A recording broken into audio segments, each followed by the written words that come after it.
नमस्कार दोस्तों, मेरा नाम अनीस है। फिजिक्स मसाला में आपका स्वागत है। आज हम कूलॉम्स लॉ के बारे में पढ़ने वाले हैं। देखो, पिछली वीडियोज में हमने इलेक्ट्रिक चार्ज के बारे में बताया था और ये भी बताया था कि जो इलेक्ट्रिक चार्ज होते हैं वो दो तरीके होते हैं। एक होता है पॉजिटिव चार्ज, एक होता है निगेटिव चार्ज। और ये एक दूसरे पर फोर्स अप्लाई करते थे, जिसको हमने इलेक्ट्रिक फोर्स बताया था। लेकिन वहां हमने ये नहीं बताया था कि जो इलेक्ट्रिक फोर्स अप्लाई होने वाला है दूसरे पर, वो मैग्नीट्यूड में कितना होने वाला है जाकर के, कितनी क्वांटिटी में लगने वाला है जाकर के। तो यहां पर कूलॉम्स लॉ में हम वही पढ़ने वाले हैं कि जो फोर्स लगने वाला इलेक्ट्रिक फोर्स वो मैग्नीट्यूड में कितना होने वाला है जाकर के। तो देखो, इसके बारे में एक साइंटिस्ट जो कूलॉम लॉ है, साइंटिस्ट के नाम पर ये। वैसे उनका जो पूरा नाम है चार्ल्स ऑगस्टिन डी कूलॉम था। इन्होंने चार्जेस के बारे में काफी स्टडी किया था और उन्हीं चार्जेस के बारे में स्टडी करके उन्होंने कूलॉम लॉ की फॉर्मेशन किया था। उन्होंने क्या किया होगा, कुछ चार्जेस को किसी इस तरीके से रखा हो जाकर और इस तरीके से एक्सपेरिमेंट किया हो जाकर। उन्होंने क्या किया होगा कि कुछ इस तरीके से Q1 चार्ज रखा और इसे कुछ डिस्टेंस पर एक Q2 चार्ज रखा और उन्होंने फोर्स इसके बीच में देखा कि इनके बीच में फोर्स कितना लगने वाला है जाकर के। या तो ये फोर्स अट्रैक्शन हो सकता था या रिपल्सन का हो सकता है, उस पर अभी नहीं जाना चाह रहे, लेकिन एक फोर्स जहां पर लगे जाकर के हमने कहा इस चार्ज पर F1 फोर्स लगने वाला है जाकर के, और F1 इस पर लगना होता है, F1 इस पर भी लगने वाला जाकर के। अब क्या किया गया कि इस चार्ज को ऐसे रखा गया, Q1 रखा गया, इस चार्ज को Q2 कर दिया गया कुछ क्वांटिटी में, Q3। अब इसको क्वांटिटी में घटाया बढ़ाया गया। सपोज इस चार्ज को बढ़ा दिया गया और यहां Q3 जो है वो Q1 से बड़ा है। अब देखा गया फोर्स, तो अब यहां पर फोर्स की क्वांटिटी कुछ दूसरी थी, हमने कहा F2 फोर्स था। ऐसे ही चार्जेस को घटाया बढ़ाया गया जाकर के, उनकी क्वांटिटी को चेंज किया गया जाकर के। तो यहां पर जो फोर्सेस आए वो डिफरेंट फोर्सेस आ गए जाकर के, और उन फोर्सेस का उन्होंने स्टडी किया कि भाई किस तरीके से फोर्स जो है इन चार्जेस पर डिपेंड कर रहा है जाकर। और ये जो उन्होंने फॉर्मूला बनाया था 1785 में बनाया था फॉर्मूला है। तो उन्होंने रिजल्ट ये निकाला इन चार्जेस से कि जो F था वो चार्जेस के प्रोडक्ट के डायरेक्टली प्रोपोर्शनल था।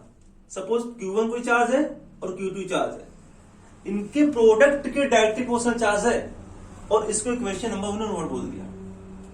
अब क्या किया उन्होंने, अब चार्जेस को उन्होंने क्या रखा, फिक्स रखा। उन्होंने क्या किया, ये Q1 चार्ज है और ये Q2 चार्ज है। सपोज अभी एक पोजीशन पर वो R1 डिस्टेंस पर है। अब यहां पर उन्होंने जब R1 डिस्टेंस पर थे तब फोर्स मेजर किया, उन्होंने कहा F डैश हो गया। अब उन्होंने इस डिस्टेंस को बढ़ाया, अब घटा भी सकते हैं, दोनों काम किए उन्होंने। सपोज अभी हम बढ़ाते हैं इसको, तो Q1 तो ऐसे रखा, अब हमने इस डिस्टेंस को बढ़ा दिया, अब Q2 यहां पहुंच गया जाकर के। तो अब डिस्टेंस जो हो गई इनके बीच की R2 हो गई जाकर के।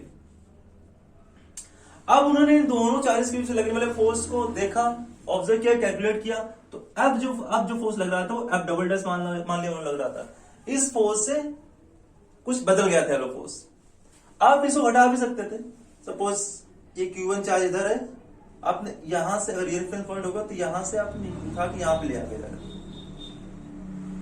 सपोज ये R3 है, अब दूसरा फोर्स पे लगे जाकर के F ट्रिपल डैश लग गया जाकर के।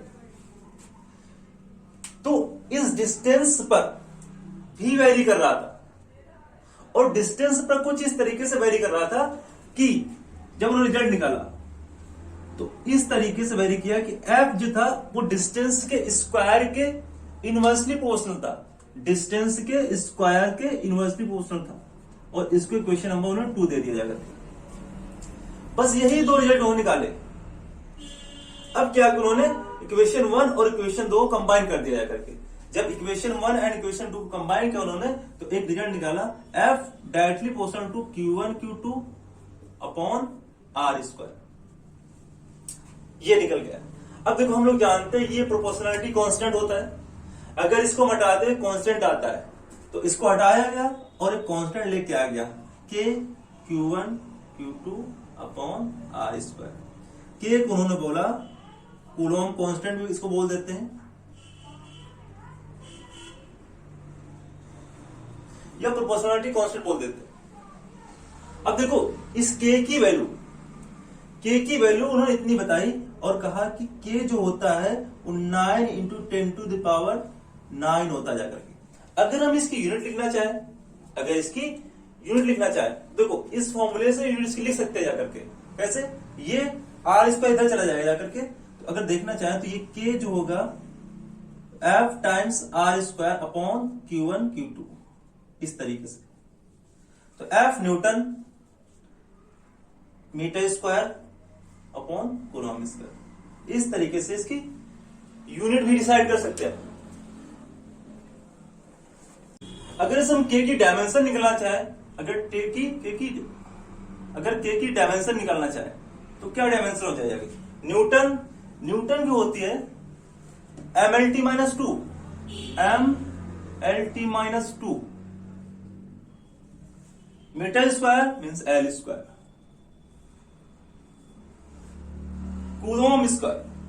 कूलॉम Q IT होता है तो I का एम्पियर, A स्क्वायर और T स्क्वायर। इसकी क्या आने वाली? M L cube T minus 4 A minus 2, इतनी इसकी डायमेंशन आने वाली है के की डायमेंशन। अब देखो इस के को उन्होंने फर्दर डिफाइन किया, और उन्होंने कहा के की जो वैल्यू होती है वो इस तरीके से होती है कुछ 1/4 पाई एप्सिलॉन नॉट। ये एप्सिलॉन नॉट होता है जाकर, और एप्सिलॉन नॉट का मतलब होता है ये परमिटिविटी। एप्सिलॉन नॉट बोलते हैं परमिटिविटी ऑफ फ्री स्पेस, या फ्री को स्पेस को वैक्यूम बोल सकते हैं इसको। मतलब निर्वात में वैद्युतशीलता।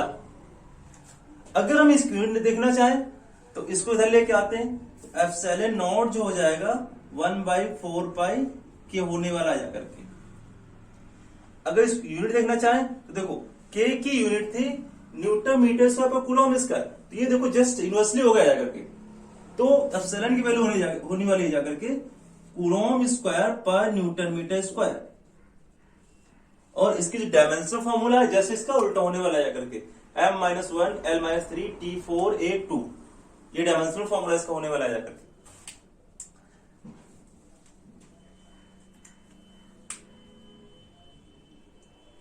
अब देखो अगर इसकी हम वैल्यू, अब इसकी न्यूमेरिकल वैल्यू देखना चाहें तो इसकी न्यूमेरिकल वैल्यू जो होती है वो हो जाती है 8.85 into 10 to the power minus 12 coulomb square पर न्यूटन मीटर स्क्वायर।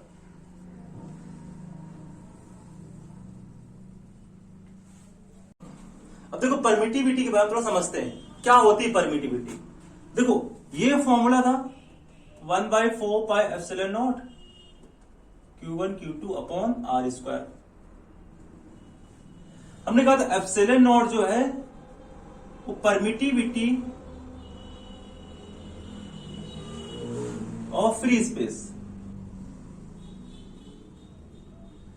या फिर इसे वैक्यूम की भी होती है। वैक्यूम मीन्स होता है निर्वात, कि ये फ्री स्पेस की है, मतलब वैक्यूम की जहां पर निर्वात है या फिर हवा है।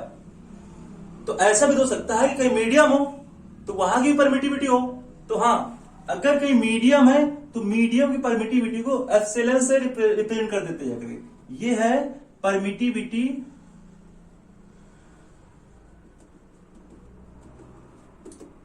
मीडियम।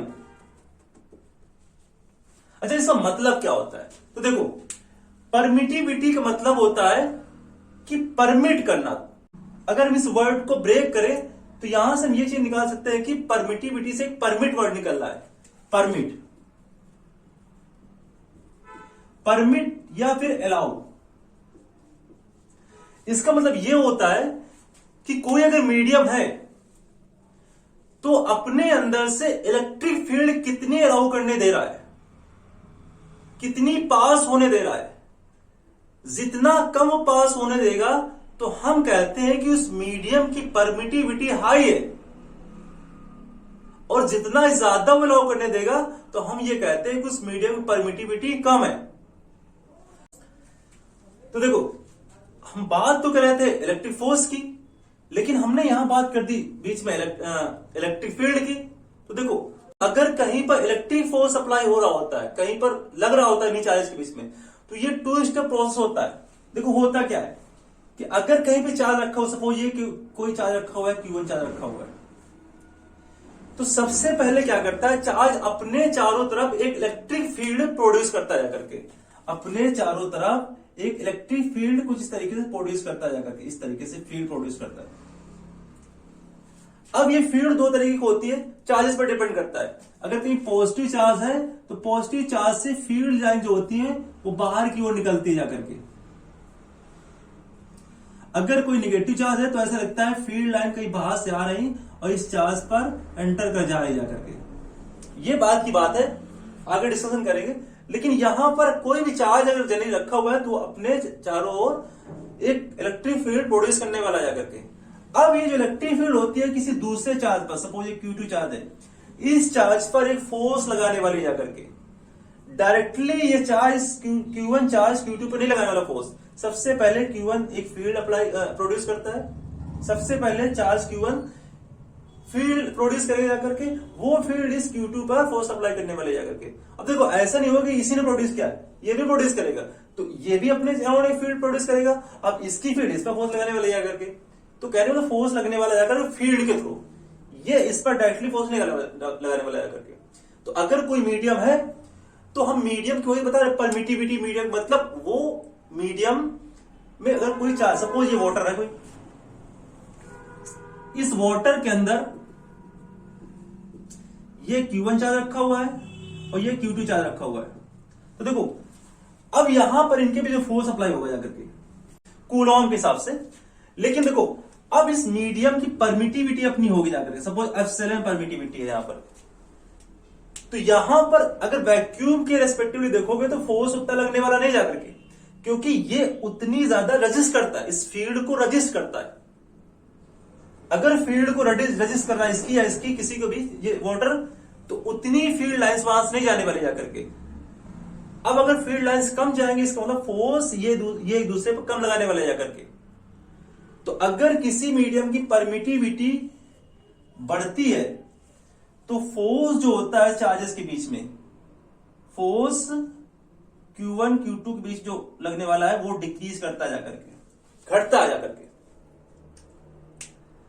देखो, अब इसी एप्सिलॉन नॉट को अगर लिखना चाहें तो एप्सिलॉन नॉट को ऐसे भी लिख दिया जाता है कि एप्सिलॉन नॉट होती है वो relative permittivity into permittivity of free space के मल्टीप्लाई के बराबर होती जाकर के। अब रिलेटिव परमिटिविटी जैसे हम लोगों ने रिलेटिव डेंसिटी पढ़ी थी, कोई भी लिक्विड था उसकी रिलेटिव डेंसिटी होती थी नहीं होती थी, कैसे लिखी जाती थी? अगर किसी लिक्विड की रिलेटिव डेंसिटी लिखनी होती थी तो लिक्विड की relative density of liquid upon density of water, इस तरीके से। अगर किसी लिक्विड लिखनी है, डेंसिटी में लिखनी है किसी लिक्विड की, तो लिक्विड की डेंसिटी क्या हो जाती थी? Relative density into density of water. मतलब वाटर से हम कम, वाटर के साथ हम मल्टीप्लाई करके रिलेटिव डेंसिटी से किसी लिक्विड की डेंसिटी निकाल लेते थे। जैसे मरकरी था, मरकरी कितनी रिलेटिव डेंसिटी? 13.6 थी। 13.6 में अब क्या होता है? वाटर डेंसिटी 10⁻³ तो अगर मरकरी की डेंसिटी निकालनी होती तो मरकरी डेंसिटी इतनी आ जाती थी, इस तरीके से डेंसिटी आ जाती थी मरकरी की। तो ये बताता है 13.6 बताता है कि वाटर की डेंसिटी से जो मरकरी डेंसिटी है 13.6 गुना है, 13.6 गुना है। ऐसे ही अगर सपोज रिलेटिव डेंसिटी 4 हो गई, हमने कहा किसी मीडियम की रिलेटिव डेंसिटी 4 हो गई जाकर, इसका मतलब यह हुआ कि वैक्यूम के रेस्पेक्टिवली 4 टाइम्स है जो मीडियम की परमिटिविटी है। बात समझ आई?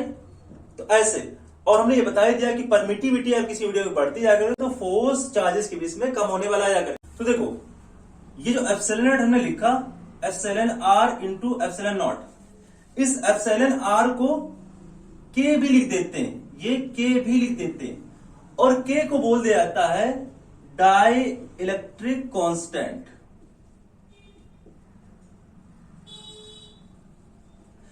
इसके बारे में डिटेल में थोड़ा और पढ़ोगे जब हम कैपेसिटर पढ़ेंगे जाकर के। डाई इलेक्ट्रिक कांस्टेंट के बारे में कैपेसिटर में हम ज्यादा पढ़ेंगे जाकर के। तो इस फॉर्मूले को ऐसे भी लिख सकते हैं कि जो मीडियम की परमिटिविटी है वो के times permittivity of free space के बराबर है।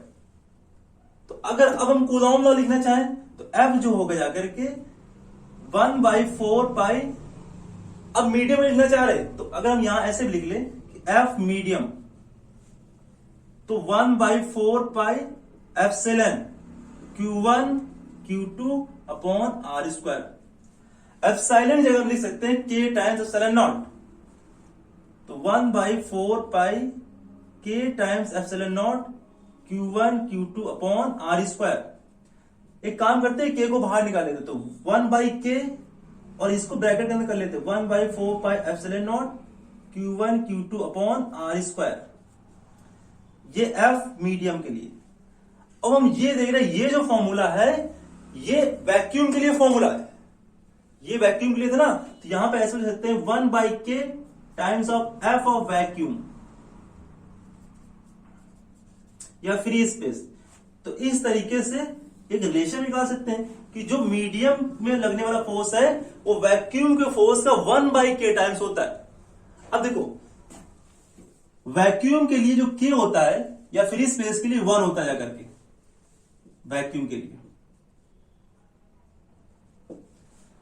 और कंडक्टर के लिए जो इसकी वैल्यू होती है जाकर के इन्फिनिटी होती है जाकर के।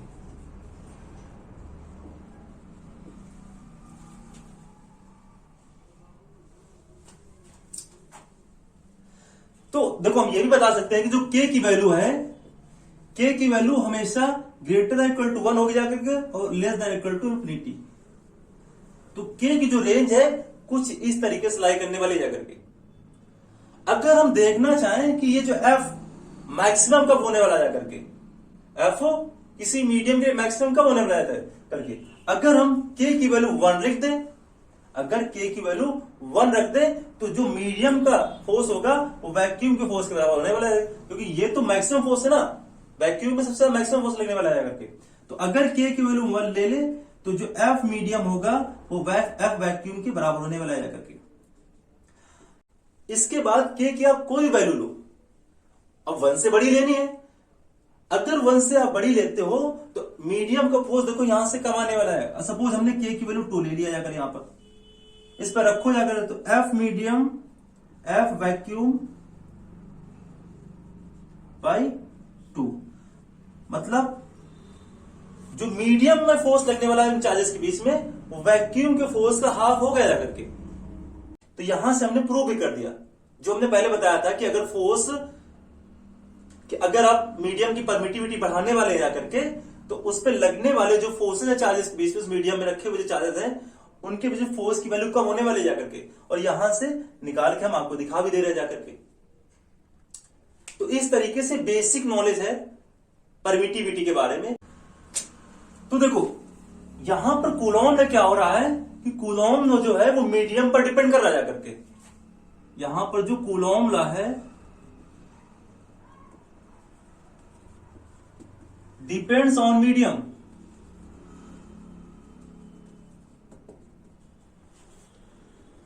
एफ वैक्यूम के लिए जो लगने वाला है वो मैक्सिमम लगने वाला है जाकर के।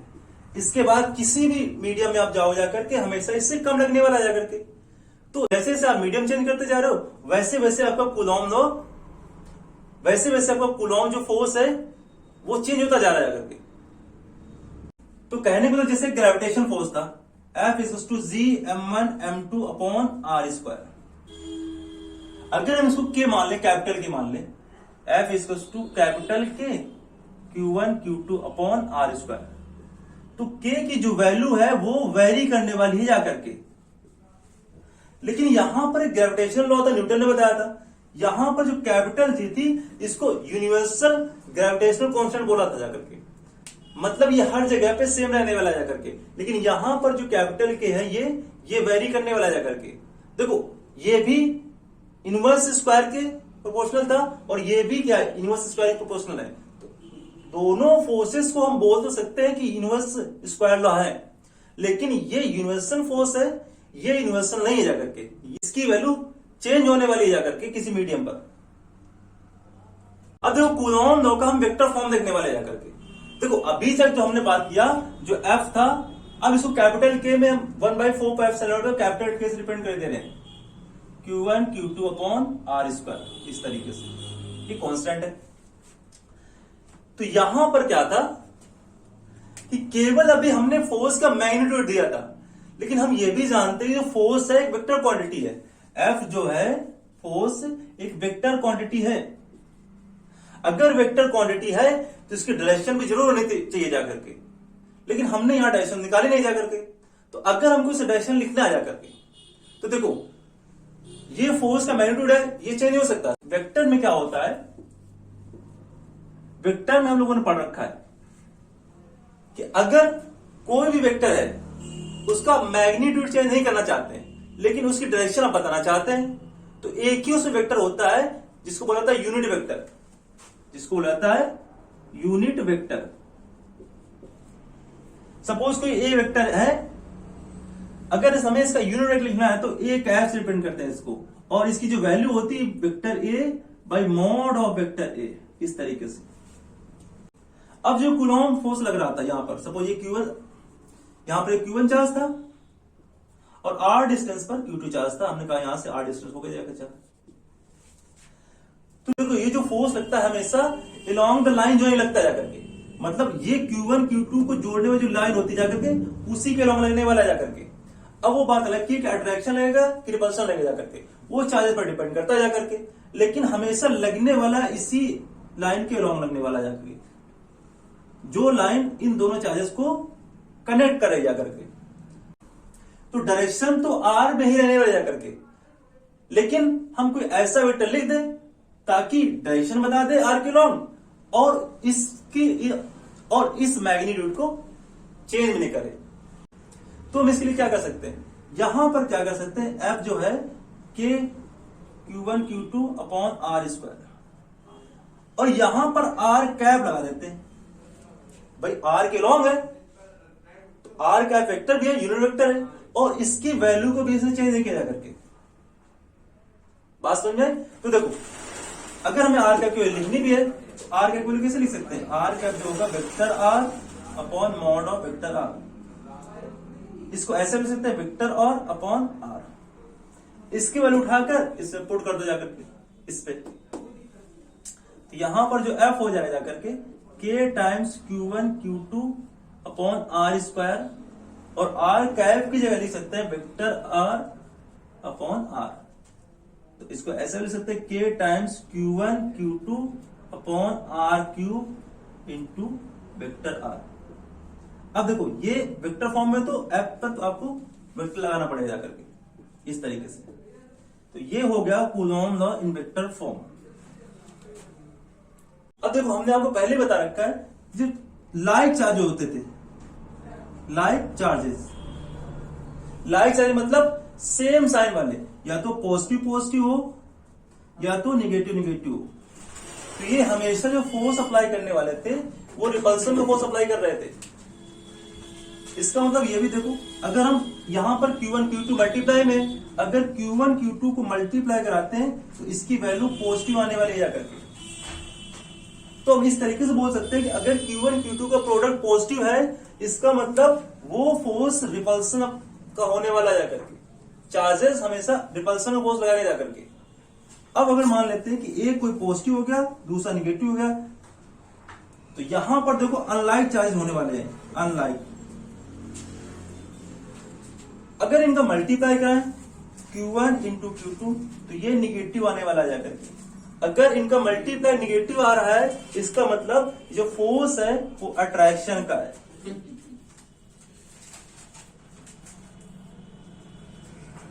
तो तो आज के लिए इतना ही रखते हैं, मिलते हैं नेक्स्ट वीडियो में।